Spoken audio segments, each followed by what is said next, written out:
Well, obviously, a good morning for us to, still be here in Omaha and to wake up with a, great opportunity in front of us. And I know the guys are excited. Probably the number one question most asked is, who will start on Saturday. And I'm sorry to inform you, and Hunter's sitting here, so we're not sure who we'll go with. Obviously, little short rest. I don't think it's not manageable, but we weren't sure how we were going to use the pitchers. We're just trying to get through last night's game, and so to have this conference, a little premature, I think, on our standpoint, to make that decision. We'll try to, from your standpoint, from the media standpoint, try to release that, as soon as we know something. But I don't think it's fair to Hunter or any of the other pitchers that we could possibly pitch tomorrow. But certainly Hunter's going to either pitch, Saturday or Sunday. We just get to practice today, let him stretch, let him throw a little bit, and we certainly want to make sure that he's ready and capable. And what a normal rest, that's not going to be the case this weekend. So we need to know, when is his best shot to give us, the best opportunity to win a baseball game. So we'll wait. So I don't know if that squelches some of the questions. Sorry about that. You may have to close the press conference after that, but that's all I got. Thank you. Okay. Well, we'll wait for more from you. But let's start questions for athletes now, and start with Eric.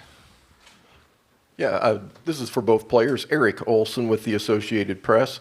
A lot has been made of the fact that you guys were the last team picked as an at-large for the tournament. I guess now that you're kind of on the doorstep, could you kind of share your thoughts on just how you process that you were where you were back on Memorial Day, wondering if you were going to get in, and now here you are? Justin, you start. Yeah, I mean, we were 7-14 at one point, and I think it's a lot about belief, and I think all 40 guys we had on our team at the time, we never stopped believing, and we're here now, and the NCAA put us in, and now we're playing for a national championship. Hunter? Yeah, like you said, just a ton of belief in the guys, and we've always thought we were this good. I mean, I think at one point we were ranked number one or whatever, but like in baseball, sometimes you scuffle, and we were scuffling there for a while, but we just continued to believe and knew we were good enough, and we ended up here. Okay. Michael Katz, Daily Journal. This one's for you, Hunter. A year and a half ago, you're pitching in high school at Tupelo, and now you're here in the College World Series Championship Series. What has this ride been like, and have you taken a moment to kind of take it all in on what the last year's been like? It's been a lot of fun. Had a lot of ups and downs. Like Coach B, our motto this year is enjoy the ride, enjoy the ups and the downs, and we've had those, and I've had those. I think everyone on the team has had those. But it's been a fun journey. Obviously, like everything in sports and in baseball, you just enjoy every minute of it. So it's been a lot of fun. Okay, Howard. Howard Borden, KOVM Omaha. Mike, congratulations to you. To you, Justin, Hunter, and your team. I asked this to the Sooner student athletes. Besides playing the game, as a fan of college baseball, guys, what are your thoughts on Oklahoma and their style of play, your opponent for the next 3 days? Thank you, and best of luck. Hunter? Yeah, obviously they're a really good team if they're here. I mean, we haven't done a ton of scouting yet. I'm sure we'll do that later today and tomorrow morning, so we don't know a ton about their hitters or stuff like that yet. But, I mean, they're obviously really good. Their pitching staff's really good. We know that. Their hitters are really good, and all the respect in the world for them. Yeah, similar to Hunter, you have to be a good team to make it, to the national championship. And, I know they have some good arms and some good hitters. And like you said, we're gonna go over that later today and early tomorrow, to learn more about it. Okay, John. John Sokolov with WCBI TV down in Columbus, Mississippi. This is for both you guys, but I guess, Justin, we'll start with you. You played in a ton of games for this program, but would you say this year's group, like y'all's confidence is at an all-time high kind of at this point? Yeah, I mean, I honestly don't think we've ever lost confidence or belief, but right now, winning, I don't know how many, 8 of the last 9 games we played, it's just when we step on that field, we're going to have the belief and confidence, to get the job done. Okay, we'll go to the Zoom now. Please give us your name and affiliation and ask your question. Yeah, Mitch Davis, the MitchDavisShow.com. Guys, congratulations on the win. Talk about that moment watching DeLucia out there dealing, and talk about the locker room after, and talk about just the environment. You guys really seem to be believing in something bigger than yourself right now, and just talk about that term, because you guys were left for dead, and here you are in the National Championship Series. Go ahead, Hunter. Yeah. I kind of lost track of the question. But, yeah, it was awesome watching DeLucia out there, man.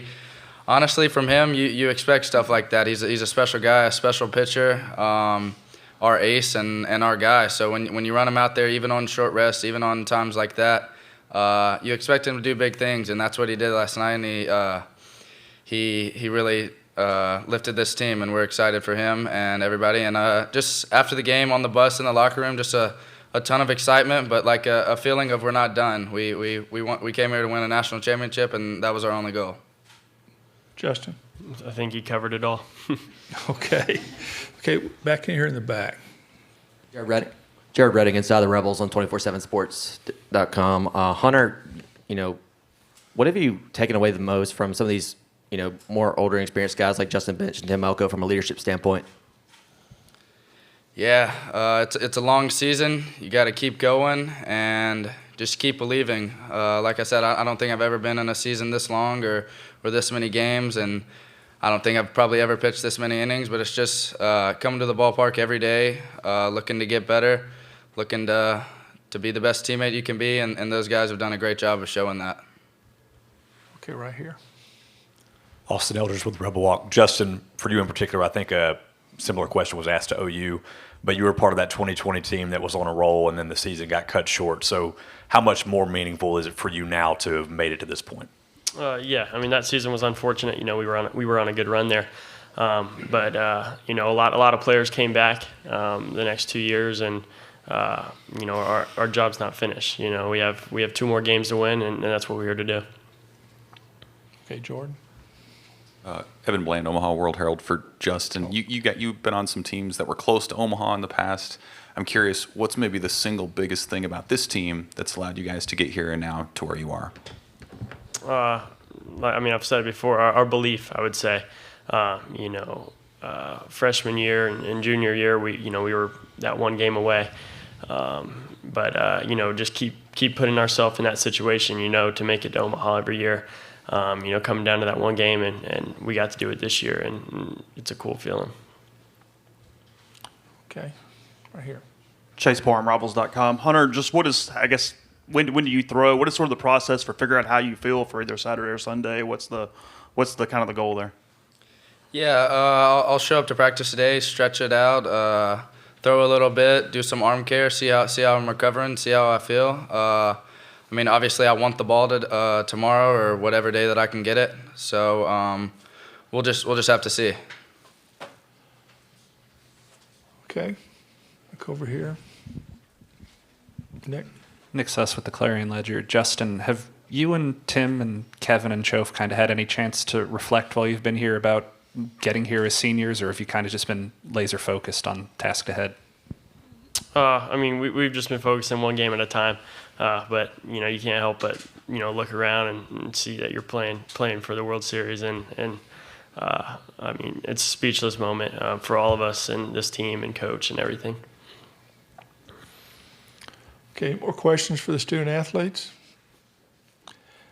If not, guys, thank you, congratulations, and we'll see you tomorrow. If you have any other needs for student athletes, just check with Eric or with Mitch and Alex, and they'll take care of you. Okay, Parrish, you'll start. Questions for Mike. It's Alfred Daily Journal, Tupelo. Mike, Butch Thompson was talking earlier this week about trying to come from the losers bracket, and he had reached out and talked to some coaches who had done that here. I'm wondering, do you reach out and talk to anyone about the championship round, and what experiences do you take from championship teams that you were a part of at LSU? It just happened last night, and our path here obviously a little different than Oklahoma's. They sat on Wednesday or won, and have been sitting for a couple days. And a little sooner, one of the questions earlier, the guys haven't seen or heard anything about Oklahoma besides what they've watched on the College World Series. Let them enjoy last night. We'll practice today, and we'll start breaking down video and kind of get more into our normal 3-day routine as far as our prep for the game. As far as specific to your question, the only one that I've spoken to is Coach Burtman, and spoke to him, I think it was Tuesday, and gave some advice. Don't want to be too specific with it, but talked about some of the things that I talked about earlier. I think, especially with the beat writers, about being conscious, of the time and the time off to make sure that that you keep them busy, that it's structured, that you know what you're doing, but also to give them time to enjoy it, to stay loose and to stay calm, and and I think it's kind of a juggle, with that, but not as much. I think, playing yesterday, it would have been a little more of a juggle with the 2 days off for us. But now it becomes fast and furious. We get back to the hotel last night, eat dinner, and try and answer a lot of texts and emails, and as many as you can anyway. And then you wake up this morning, you have all of this. You get a couple hours of media and ESPN and photo shoots and those types of things. And then you got practice. We'll have a team dinner tonight with all the players and their families and whatnot. But yeah, the only one that I've spoken to is Coach. What do you remember most about the 3 championships? Hold on, Parrish. Let's go up here. One question at a time, please. Mike, John Sokoloff, WCBI TV down in Columbus, Mississippi. You mentioned that advice that you gave those guys, and you shared that with us at Creighton a couple days ago. While it's a business trip, you also want them to enjoy it. But what about you? I mean, how much have you been enjoying this, and what have the last 12 hours kind of been like for you? The last 12 hours, like I said, I went back home after the game.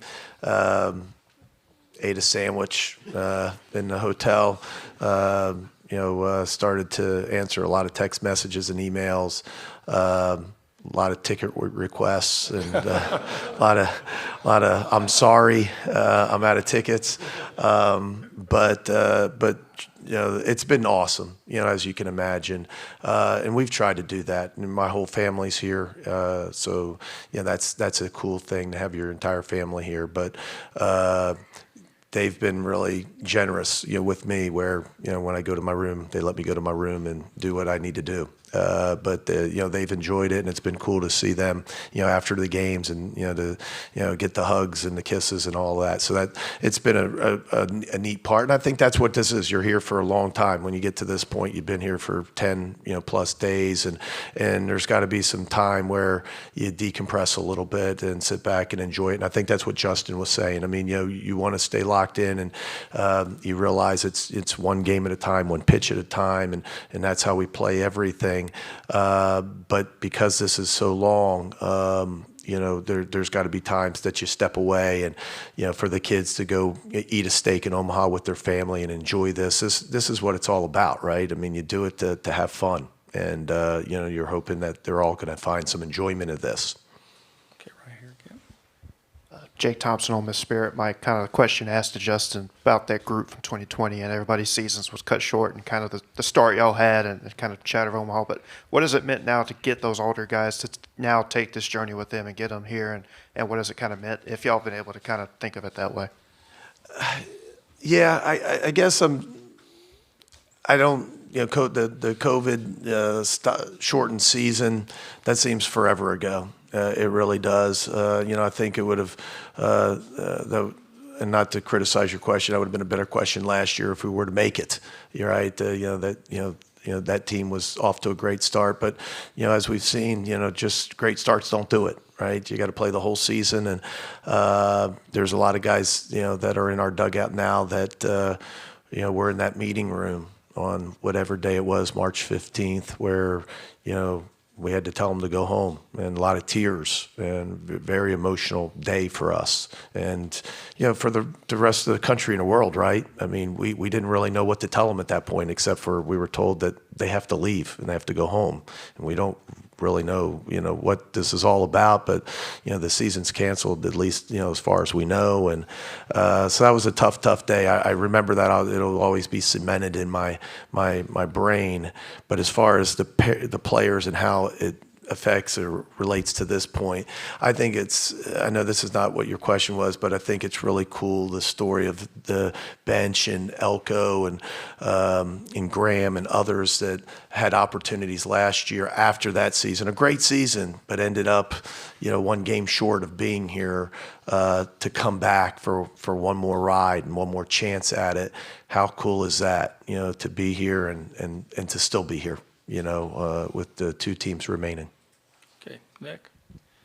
Nick Suss with the Clarion Ledger. Mike, Skip was talking a little bit about the recruiting trips that you and Dan would take when he was coaching at JUCO. What do you remember about those trips, and do you see any similarities between his teams now compared to the kids he was coaching all that time ago? And again, back to the default, we haven't watched them. I've looked at a lot of stats last night and this morning, but I haven't started watching video. Just a really crazy good offense. I mean, when you look, you don't see those types of numbers, in our league especially. I think 145 stolen bases out of 188 attempts.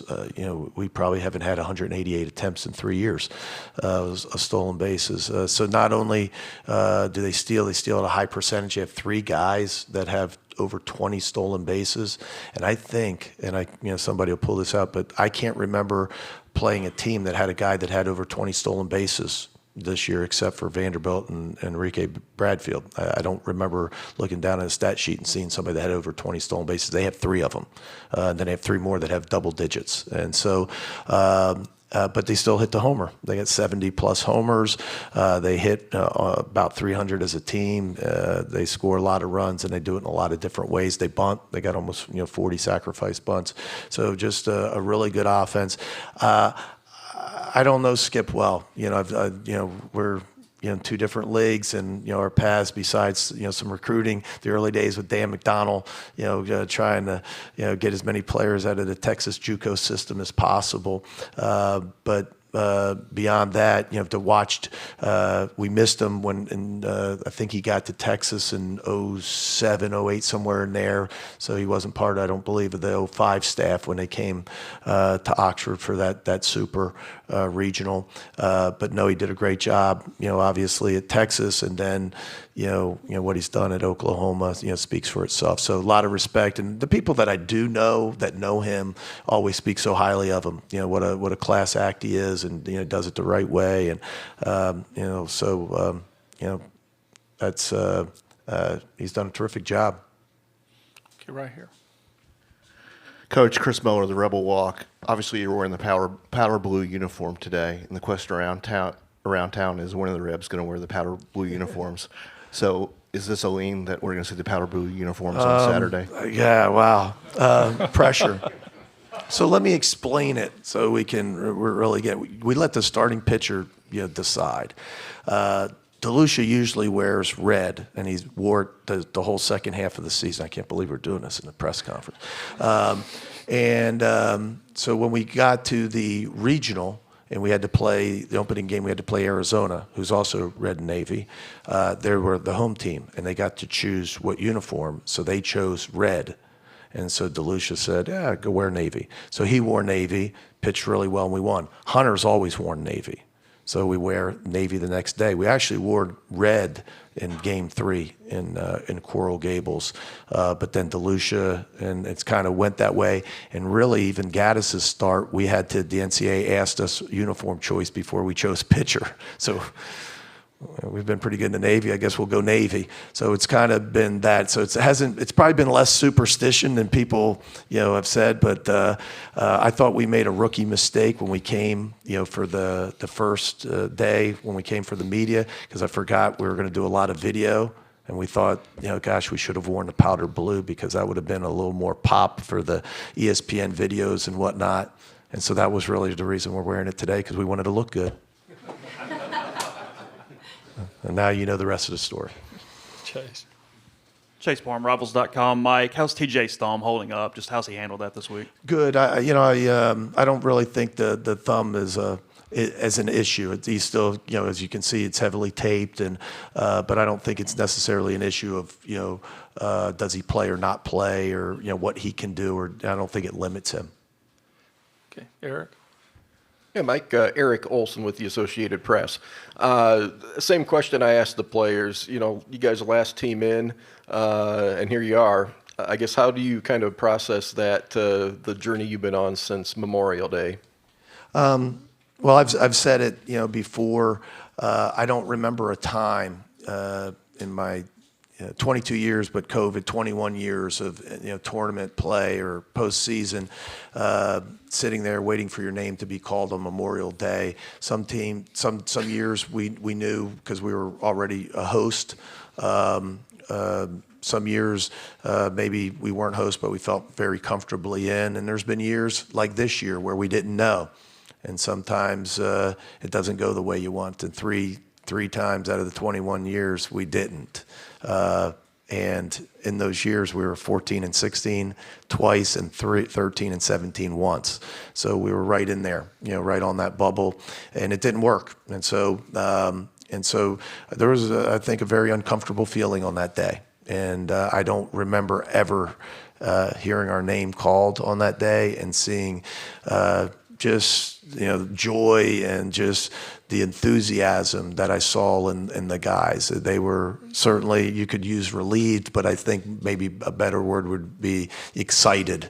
And since that moment, we weren't the 64th team. I try to say that. I mean, we're a good baseball team, and I think everybody would vouch for that. There's 31, automatic bids and 33 at-large bids.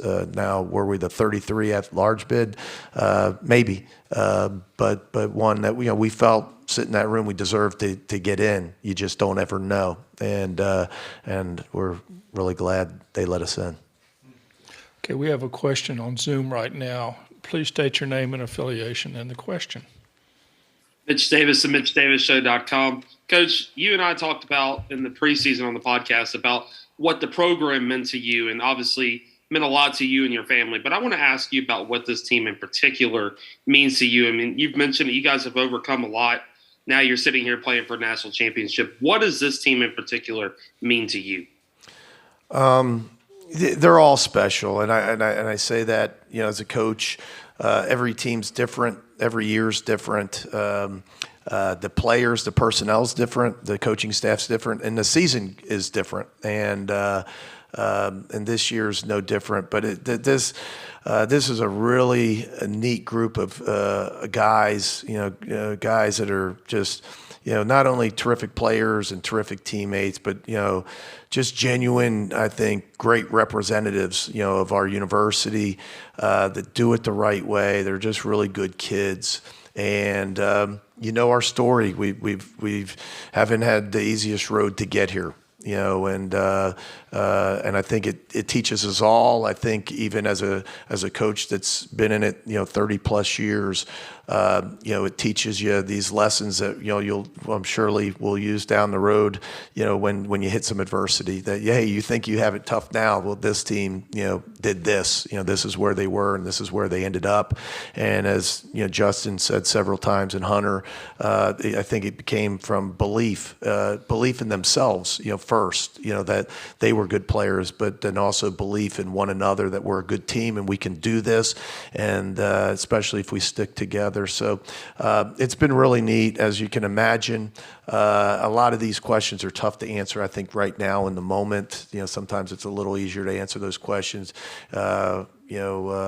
when you have a little more perspective after the year. But it's been as Hunter said, it's been a neat ride, and it's been a pleasure to be a part of. Okay, back over here.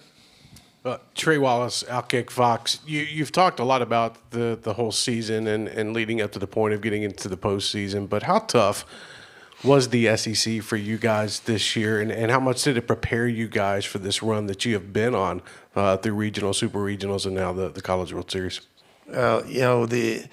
The SEC, for those that aren't, it's just a gauntlet. It's just to navigate through. There's no off weekends. There's no bye weekends. It's every weekend you better be ready to go to war, and you play in the nicest stadiums in front of the largest crowds against the best players in the country. Week in and week out, and this is not a surprise, and I don't mean it for us, but a team that went 14-16 in our league, that came in 9th place, is sitting here. I think Vanderbilt, some of my beat writers out here might know better. When Vanderbilt in 14 won a national championship, I want to say they were like 15-15 in our league, something like that.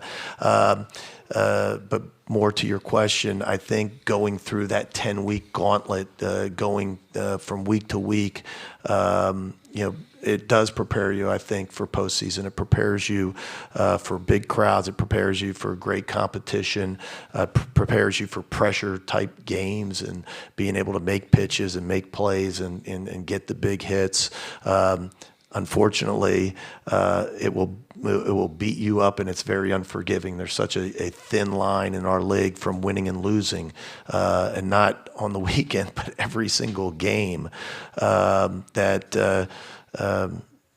you can be pretty good, but this playing in our league can make you not feel that way. And surely, there was probably times this year where, it was tough to feel like you had a great team, because of, that's what the SEC can do to you. Okay, this will be our last question, Austin. Hey, Coach, Austin Eldridge with Rebel Walk. I'm curious from a coaching perspective, because we hear this from the players a lot, but in particular yesterday there's a photo of you kind of tipping your cap to the fans after the game. From a coaching perspective, what does it mean to see that fan support in the stands in moments like this? Yeah, it's unbelievable, but never a doubt. You knew, you saw it in 14 when we got here.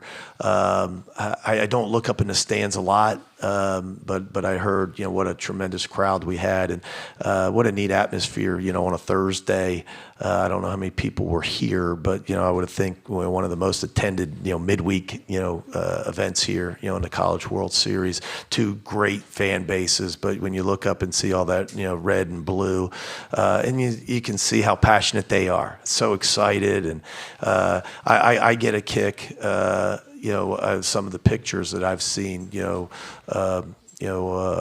afterwards, the fans and just the emotions, and some of the videos, the short videos after a big pitch or a big play, man, they're invested, and it's really cool. And that helps. It's helped us at Swayze Field, and certainly, it's helped us here. Mike, thank you. Thank you. See you tomorrow.